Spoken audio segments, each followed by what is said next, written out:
Assalamualaikum warahmatullahi wabarakatuh. Alhamdulillahirabbil alamin. Rabbi shrah li sadri wa yassir li amri wahlul 'uqdatam min lisani yafqahu qawli.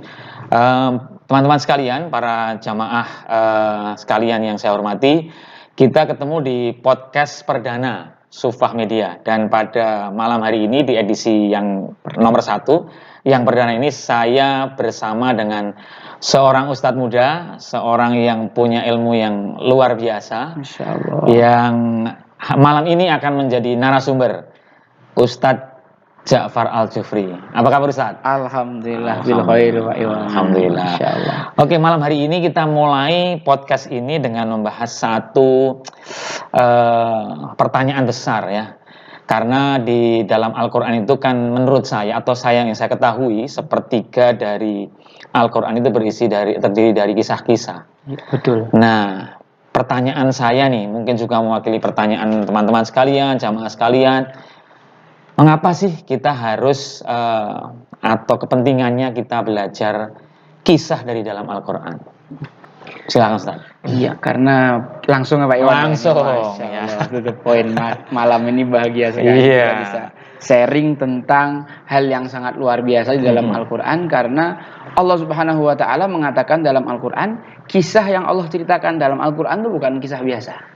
Bukan kisah biasa. Bukan kisah biasa. Allah Subhanahu wa Ta'ala mengatakan di akhir surat Yusuf, laqad kana fi qasasihim ibratul liulil albab. Sesungguhnya dari dalam kisah ini ada ibroh, pelajaran yang bisa diambil oleh orang-orang yang berakal. Jadi pelajaran atau hikmah yang ada di dalam Al-Quran itu bukan dalam namanya, bukan dalam sebuah kejadian, tapi di kisah-kisah Al-Quran yang diceritakan oleh Allah. Di situ ada pelajaran buat orang-orang yang berakal. Maka haditsa yuftara, bukan berita dusta, bukan cerita bualan dongeng buatan manusia, tapi kalau Al-Quran ceritakan itu pasti cerita nyata. Walakin tasdiqal ladzi baina yadayhi, Allah Subhanahu wa Ta'ala dengan kisah-kisah ini mengkonfirmasi apa yang sudah datang di kitab-kitab sebelumnya, wa tafsilal likulli syai', explain everything detailly, Pak. Jadi dalam kisah Al-Quran ini istimewanya Allah itu menjelaskan segala sesuatu dengan detail. Cuman kadang-kadang karena kita jarang membahas Al-Quran dan kisah-kisahnya ini dengan cara para ulama, para ahli tafsir, para ahli bahasa, jadi kita ngerasa ya kisah-kisah itu gitu-gitu aja. Tapi kalau kita mau gali lebih dalam, itu luar biasa banget. Belum selesai, Pak. Masih aja. Wa huda wa rahmatul liqaumin yu'minun. Dan kisah Al-Quran ini adalah huda, petunjuk, kisahnya adalah petunjuk, dan juga rahmat yang Allah Subhanahu wa Ta'ala berikan pada kaum muslimin. Ini kan menarik. Ya, betul. Dan saya pengen tahu nih, kenapa ya kemudian kita itu harus belajar dari kisah? Sebenarnya apa yang menjadi kepentingan kita belajar dari kisah, atau manfaat apa yang kita peroleh dari belajar dari kisah, lebih khusus lagi belajar dari kisah-kisah dalam Al-Quran? Iya, cerita itu sendiri kan adalah satu metode pengajaran yang mengasihkan, ringan untuk semua usia. Jadi siapapun ketika belajar kisah, tinggal bagaimana si pemateri menyampaikan materinya. Nah, sekarang yang mau saya highlight adalah bagaimana dampaknya kisah itu dalam membentuk kepribadian dan karakter seseorang, sehingga kita merasa perlu menggunakan kisah ini sebagai metode untuk pengajaran. Karena Allah dalam Al-Quran tadi jangan bilang di awal, sepertiga Quran itu kisah. Itu kan berarti ada maksud ya, Allah kenapa sepertiga isi Al-Quran adalah kisah. Iya betul, karena ini adalah suatu metode Allah yang sangat powerful untuk merubah karakter. Saya mau kasih bukti. Bukti nyatanya adalah pada zaman Umar bin Khattab radhiyallahu anhu itu ada peristiwa namanya Perang Jisr. Perang jembatan. Intinya perang ini panjang. Yang saya mau sorot adalah proses bagaimana Umar bin Khattab melakukan nafir am. Apa itu nafir am? Nafir am itu adalah seruan untuk ekspedisi. Seruan untuk ekspedisi. Nah, Umar bin Khattab mengumumkan kepada para sahabat radhiyallahu anhum, kaum muslimin silahkan mendaftar untuk ekspedisi. Ikut serta bergabung dalam perjuangan jihad ofensif tersebut di dalam perang Jisr. Ternyata 3 hari nafir am tidak ada satupun sahabat yang daftar. Padahal ini khalifahnya Umar bin Khattab. Orang-orangnya yang sama Umar bin Khattab adalah para sahabat yang dididik Nabi 20-an lebih tahun. Dalam Islam ini kenapa tidak satu pun yang berani maju? Ternyata ketika kita selidiki, kita mendapati bahwa seruan Nafir Am yang dilakukan oleh Umar bin Khattab itu menuju Persia. Oke. Sedangkan orang-orang Arab jahiliyah itu ketika masih kecil, Pak ya, dari zaman Nina Bobok, dari ibu-ibu mereka dikisahkan tentang betapa mengerikannya, betapa hebatnya, betapa heroiknya para pahlawan-pahlawan Persia. Mereka itu dibayangkan sosok-sosok yang besar, kekar, bawa persenjataan lengkap. Berani. Iya, itu diceritakan sama ibu-ibu sejak kecilnya para sahabat, dan sampai mereka besar semacam itu, sudah dididik sama Rasulullah 23 tahun pun karakter itu masih tidak semudah itu hilang. Walaupun di hari ketiga akhirnya ada yang maju, Abu Ubaid As-Saqafi maju. Tapi ternyata dampak kisah dalam membentuk karakter dan alam bawah sadar manusia itu luar biasa sekali, Pak, gitu.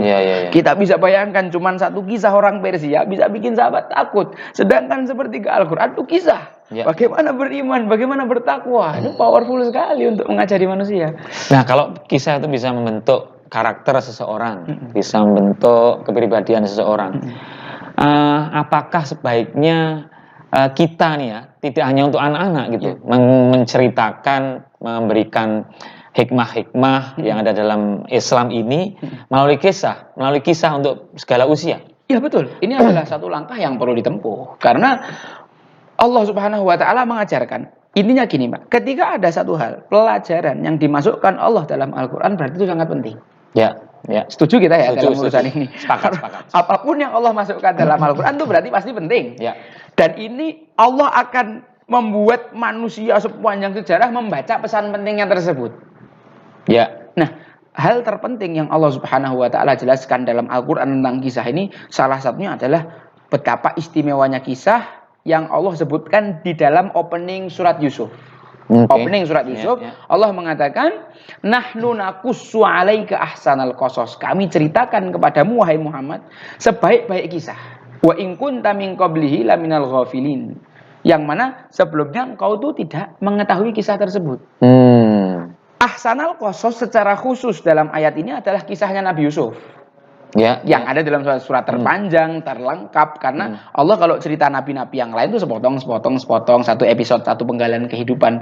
Tapi lain Nabi Yusuf, Allah ceritakan semua. Itu makna khususnya, kami ceritakan kepadamu sebaik-baik kisah. Tapi makna umumnya adalah seluruh kisah-kisah pilihan yang Allah sudah masukkan dalam Al-Quran, itu adalah kisah-kisah terbaik yang ada dalam sejarah manusia. Coba dari zaman, jangan tekan Nabi Adam, dari zaman sebelum penciptaan Nabi Adam, zaman iblis masih eksis beribadah, sampai sekarang, itu kan banyak sekali terjadi peristiwa sejarah, Pak. Tapi Allah Subhanahu wa Ta'ala memilihkan kisah-kisah yang paling dibutuhkan manusia, paling mewakili seluruh inti dan esensi kehidupan manusia, diceritakan sedemikian rupa di dalam Al-Quran. Masya Allah ya. Artinya bahwa kisah pilihan di dalam Al-Quran itu sudah disediakan oleh Allah untuk kita sebagai manusia mengambil pelajaran darinya. Dan tadi ada catatan di awal bahwa bagi mereka yang berakal, artinya menggunakan akalnya. Nah, sekarang gimana nih Ustadz, kita nih ya, upaya. Tadi ada yang kelewatan, Pak. Sorry, Pak. Tadi ada yang kelewatan.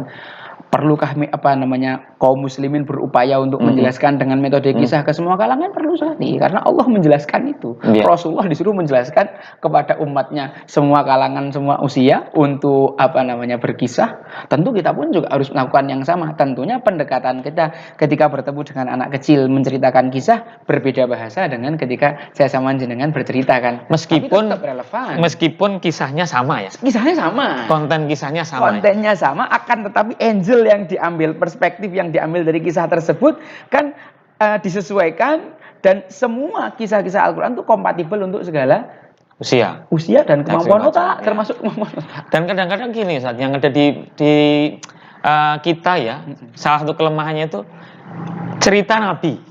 Itu hanya diceritakan pada saat usia anak-anak. Terus kemudian pada usia dewasa, kemudian ketika kita mau menceritakan Nabi, kadang-kadang orang dewasa gitu sudah harus ngerti. Udah tahu kisahnya begini kan? Iya. Padahal Al-Quran ini disediakan atau kisah ini sepertiga isi Al-Quran yang kisah ini tidak disediakan khusus yang Anak-anak kisah untuk anak-anak, yang non kisah untuk dewasa kan Iya, tidak. iya betul. Nah, saat kembali ke yang kisah Nabi Yusuf tadi, saya tertarik untuk mengupas lebih jauh. Kenapa bisa lengkap ya? Kisahnya lengkap dalam satu surat. Itu kalau Ustadz yang sepanjang Ustadz tahu kenapa ini? Ya, Allah Subhanahu wa taala punya satu maksud tentunya dalam menceritakan kisah ini.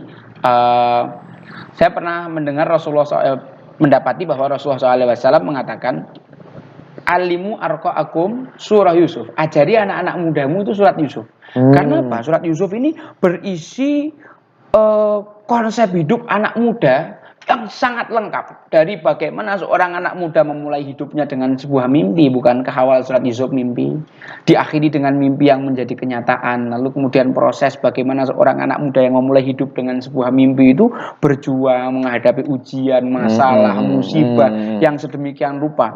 Ada yang ijbari, dia harus mau nggak mau terima, solusinya cuma sabar, cemplungin sumur lah, dibuang ke penjara lah, dan seterusnya. Ada ujian yang ikhtiari, yang dia harus memilih.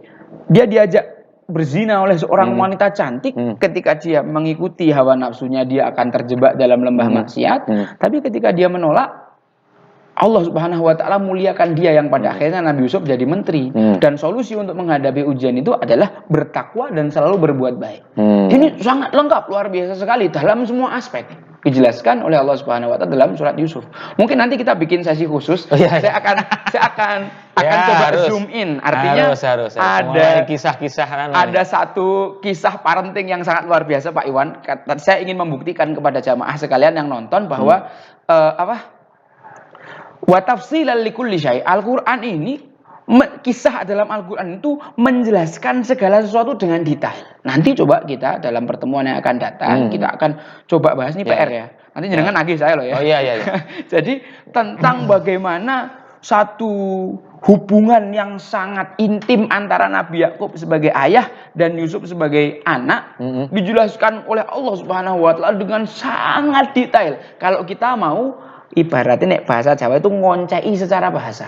Secara linguistik kita akan dapati ternyata super sekali kisah dalam Al-Quran ini. Ya, karena disebutkan itu sebaik-baik kisah tadi kan. Ya, dan sebelum Allah mengatakan tentang sebaik-baik kisah, perlu kita soroti juga bahwa Allah menurunkan ini, inna anzalnahu Qur'anan Arabiyyan la'allakum ta'qilun. Kami turunkan Al-Quran ini dengan berbahasa Arab supaya kalian itu cerdas. Li ajli an ta'qil, supaya kau bisa tambah berpikir, meningkatkan intelektualitas gitu loh. Jadi kisah-kisah Al-Quran itu punya fungsi merangsang intelektualitas seseorang gitu.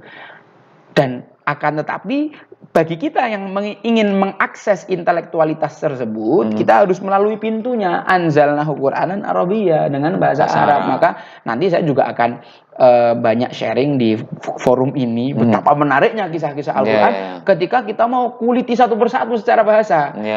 Ada yang memang saya buka sendiri langsung di kitab-kitab tafsir, tapi kebanyakan materi-materi saya kulaan di Ustadz saya, Ustadz Nu'man Alihan. Kita buka-bukaan aja sama jamaah. Jadi termasuk keberkahan ilmu kan, kita menyampaikan dari mana sumbernya itu kita dapat. Betul. Nah, sekarang Ustadz, pesan kita melalui podcast ini tentu supaya ada kesadaran baru lah ya bagi para teman-teman, jamaah sekalian, Bapak dan Ibu, bahwa kita itu bisa mengajarkan agama, ajaran-ajaran hikmah-hikmah dalam Islam ini melalui kisah, bukan sekedar untuk anak-anak saja, tetapi juga untuk orang dewasa. Karena bagaimana juga kita semua nih ya, kita kan seneng ceritani kan, dikasih cerita gitu pasti suka, dan alangkah baiknya kalau kemudian kita mengambil kisah dari Al-Quran gitu. Saya sendiri terus terang jatuh cinta pada kisah. Masya Allah, sejak kapan Pak? Sejak baca buku ini. Wah, ini promosi buku ya Pak ya? Iya, sejak baca buku luar biasa jamaah sekalian. Iya, tadabbur kisah Quran ini luar biasa. Ini Pak Iwan perlu tahu. Jadi kisah ini awalnya tuh cuma tulisan-tulisan ringan Ustadz saya, Ustadz Ibnu Abdul Bari dulu ketika masih saya santri. Kemudian 15 menit terakhir sebelum beliau menutup pelajaran itu pasti mengkisahkan kisah-kisah ini. Dan ini adalah momen yang membuat saya paling tertarik bagi pelajaran beliau. Nah, di awal tahun ini beliau menawarkan gimana kalau kumpulan tulisan saya bukukan. Saya support kayak gitu. Wah, ini Masya Allah Ustaz, saya setuju, saya dukung. Bahkan nanti bukan cuma itu. Saya pingin kisah-kisah ini kita ungkap. Antum yang nulis biar kami para dai yang menjelaskan. Dan memang betul-betul luar biasa. Referensinya Pak 83 kitab turos maupun yang muasir. Kitab-kitab kontemporer maupun kitab-kitab warisan ulama zaman dulu. Dan ini perlu sebarluaskan. Betul sekali. Perlu terus-menerus sampaikan kepada teman-teman sekalian, jamaah sekalian, supaya Al-Quran zaman sekarang menyampaikan Al-Quran tidak hanya sekedar di mimbar Jumat. Yes, exactly. Tapi melalui podcast seperti ini. Iya, betul. YouTube sekarang jadi mimbar baru, Pak. Karena sekarang mimbar-mimbar pada tutup. Betul. Jadi bagaimana juga kita berupaya supaya ini peran Sufah Media ya. Iya, betul. Ustadz Ja'far dan juga teman-teman sekalian, bahwa kita mencoba untuk berkontribusi mengawali edisi perdana ini, supaya nanti selanjutnya melalui kisah-kisah ini bisa kemudian jadi kesadaran baru buat kita, kesadaran baru buat kita semua. Tidak hanya ini juga nanti belajar. Ustaz juga memberikan inspirasi buat ustadz-ustadz yang lain, khususnya ustadz muda yang kemudian kita bisa belajar dari kisah-kisah itu. Untuk menutup Ustadz, pesan terakhir apa? Iya. Saya pesankan pada diri pribadi, Pak Iwan dan teman-teman di studio, Afri, Yusuf, Ikrimah untuk meluruskan niat bahwa kita semua ini dalam rangka mencari wajah dan ridha Allah Subhanahu wa taala, sehingga Allah Subhanahu wa taala akan menilai setiap hal kecil yang kita lakukan sebagai hal yang besar. Penutup, ini saya kasih satu hal yang sangat menarik. Pertanyaan seorang tabi'in kepada sahabat. Tabi'in itu tanya sama sahabat, kenapa kalian itu Islamnya luar biasa? Kita lihat betapa hebatnya para sahabat kan. Sholat itu Pak, Abbad bin Bishr itu dipanah. Satu, dicabut, dipanah lagi, cabut lagi, sampai yang ketiga setelah dia banyak keluar darah baru membangunkan orang yang jaga setelah dia. Tolong gantikan aku karena aku sudah pendarahan 3 kali dipanah. Kenapa kok enggak dari tadi panah pertama, kan logikanya gitu. Beliau mengatakan, saya sedang baca surat Al-Kahfi, saya sedang menikmati bacaan saya dan saya tidak mau membatalkan sholat saya. Sampai kayak gitu para sahabat itu dalam berislam. Nah, sebenarnya tabi'in pun juga tidak kalah luar biasa, tapi saya tidak mau zoom bagian ini. Yang mau saya zoom adalah jawaban yang luar biasa dari sahabat kepada tabi'in tersebut. Kunna ma'a Rasulullah sallallahu alaihi wasallam wa nahnu fitnatun hazawirah ta'allamnal iman qoblal Qur'an. Dulu kami pas masih muda, kami bersama Rasulullah sallallahu alaihi wasallam, bukan anak-anak ya Pak ya. Fitnatun hazawirah itu masa muda. Jadi kisah-kisah Al-Qur'an ini diceritakan kepada semua kalangan, secara khusus kepada anak-anak muda ketika mereka sedang tumbuh. Kami sama Rasulullah SAW dulu belajar iman dulu baru Quran. Iman dulu baru Quran. Iman dulu baru Quran. Sedangkan kalian wahai tabi'in, kalian tuh belajar Al-Quran dulu baru iman. Bukan ditiadakan salah satunya Pak, cuman dibalik saja prioritasnya. Ternyata hasilnya itu sudah cukup dompleng. Apalagi dengan kita yang sekarang ini anak-anak masukkan ke rumah tahfidz biar bisa dipajang sama orang tuanya kalau ada acara-acara anaknya maju. Masya Allah, na'udzubillah min dzalik. Jangan sampai kita kena hadis Rasulullah SAW, orang baca Al-Quran tapi tidak tembus tenggorokan, apalagi hati, tenggorokan aja nggak tembus. Nah, ini para sahabat radhiyallahu anhum wa radu'an memang sama Rasulullah SAW pertama kali diajarkan itu iman. Menanamkan iman itu ibarat menyiapkan sebuah tanah yang subur, sehingga nanti ditanam benih apapun, apalagi oleh petani yang profesional, akan menghasilkan tumbuhan yang bagus. Nah, pertanyaan kan tentunya dari athar ini kan kita bertanya, loh dulu emang Rasulullah ngajarkan iman kepada para sahabat itu dengan apa? Ternyata sahabat mengatakan, Rasulullah SAW selalu punya waktu khusus untuk berkisah dengan kami.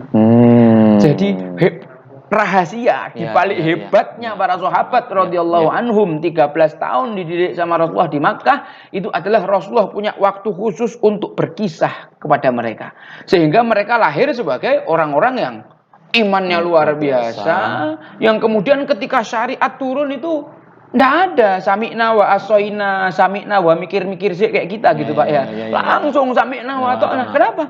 Karena mereka sudah yakin ini perintah Allah. Kita lihat Nabi Ibrahim suruh nyemplung api, sami'na wa ta'na, sembelih anak, sami'na wa ta'na. istrinya ditinggal di padang pasir, sami'na wa ta'na. Ini bentuk gambaran-gambaran yang Allah sediakan dalam Al-Quran. Wah, ini akan kita kaji. Kalau mau lebih panjang lagi harus butuh Insyaallah forum kita, yang ya berikutnya. Tapi ini sangat luar biasa sekali kisah-kisah dalam Al-Quran. Kisah-kisah pilihan Allah yang Allah ingin berikan kisah-kisah pilihan ini untuk membentuk dan mendidik karakter manusia. Masya Allah. Bahkan meneguhkan hati Rasulullah ketika kesulitan dalam berdakwah. Wa kadzalika naqussu 'alaika min amba'ir rusuli ma nuthabbitu bihi fu'adak. Seperti itulah kami kisahkan kisah-kisah para rasul kepadamu Muhammad. Untuk meneguhkan hatimu. Jadi ketika Rasulullah SAW menghadapi beratnya dakwah, hiburannya itu kisah-kisah Quran. Dan saya pun juga kayak gitu. Ketika saya stres menghadapi dakwah itu, saya buka Rahiqil Maktum, saya baca berkali-kali. Saya buka Al-Quran, saya buka kisah-kisahnya. Saya nangis baca dakwahnya Nabi Nuh. Saya nangis baca dakwahnya Nabi Yakub kepada anak-anaknya. Itu luar biasa. Bisa membentuk karakter seseorang. Itu pesannya. Mari kita melazimi kisah-kisah Al-Quran supaya kita menjadi pribadi yang berkarakter luar biasa. Amin. Baik Ustadz, terima kasih sekali untuk edisi perdana ini. Alhamdulillah sudah kita bisa selesaikan dan semoga nanti kita punya lanjutan-lanjutannya yang insya Allah akan jauh lebih ekstrim, punya kesan untuk mengubah sikap kita, mengubah perilaku kita, mengubah karakter kita semua, dan yang lebih penting adalah menginspirasi buat keluarga kita dan orang-orang terdekat yang kita cintai bersama. Demikian teman-teman semua, Bapak Ibu sekalian, jamaah yang saya hormati, saya terima kasih sekali jazakallah untuk sore malam hari ini. Kewajiban kita semua untuk kewajiban kita untuk mengupas ini nanti mulai edisi depan. Terima kasih sekali lagi pada jamaah yang sudah menyaksikan podcast Sufa Media pada edisi perdana ini. Kita ketemu lagi di edisi berikutnya yang insya Allah akan jauh lebih bermanfaat, jauh menginspirasi kita semua. Wabillahi taufiq wal hidayah. Wassalamualaikum warahmatullahi wabarakatuh. Waalaikumsalam warahmatullahi wabarakatuh.